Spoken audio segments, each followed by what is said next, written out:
Donc ça, c'est la première chose à faire. Je ne suis pas d'accord avec ce qu'on a fait au Tchad. Monsieur Idriss Déby était un dictateur qui est resté 30 ans en place. Monsieur Idriss Déby a été assassiné. Paix à ses cendres. En attendant, il n'y a rien qui obligeait le président de la République française à aller là-bas pour l'intronisation du fils Déby, général à 35 ans, je crois, parce que la constitution du Tchad prévoit que c'est le président de l'Assemblée nationale qui exerce le pouvoir dans le cas où le président de la République meurt.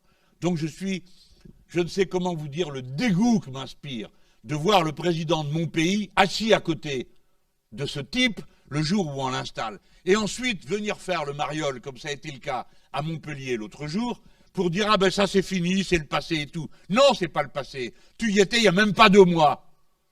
Donc qu'est-ce que tu es en train de faire là, une fois de plus? Eh bien, continuer pour que rien ne change en changeant tout. Le président de la République française, dont c'est pas le rôle, qui n'est pas le président d'une ONG, a réuni les sociétés civiles africaines. De quel droit? Pourquoi? La responsabilité du président de la République française, c'est de rencontrer les autres dirigeants. Donc de respecter les autres pays. Et de ne pas être à géométrie variable, un jour je te respecte, le lendemain je te traite de tyran et je fais venir les populations de ton pays. Qui a choisi les participants du sommet de Montpellier? Pourquoi on fait ça?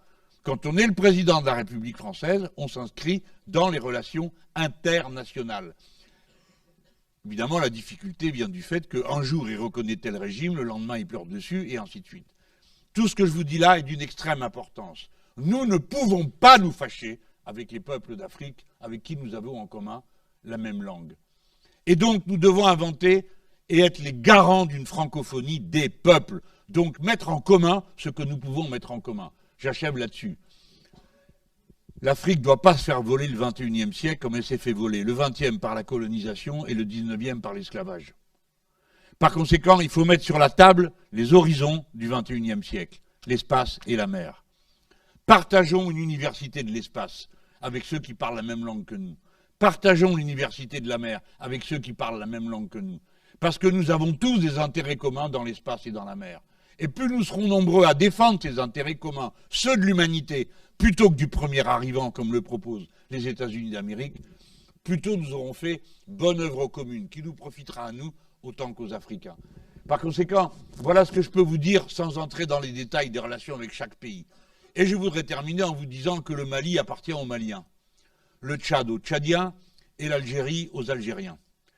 Et que ça ne viendrait à l'esprit de personne de faire comme l'a fait le ministre des Affaires étrangères, il n'y a pas longtemps, en disant « Bien sûr, c'est à l'Algérie et à elle seule de définir. » Imaginez-vous qu'on fasse un discours comme ça en disant « Mais oui, c'est aux Allemands et eux seuls de décider. » On dirait « Ça va pas, non? Qu'est-ce qui vous prend là ?»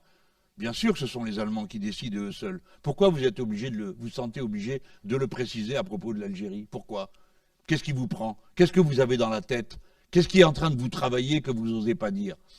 Donc pour nous, il faut tourner la page de tout ça. Et en tout cas, ça signifie notamment la fin des expéditions militaires dont personne ne sait quelle est l'issue. Je ne vous dis pas qu'il faut quitter le Mali demain matin.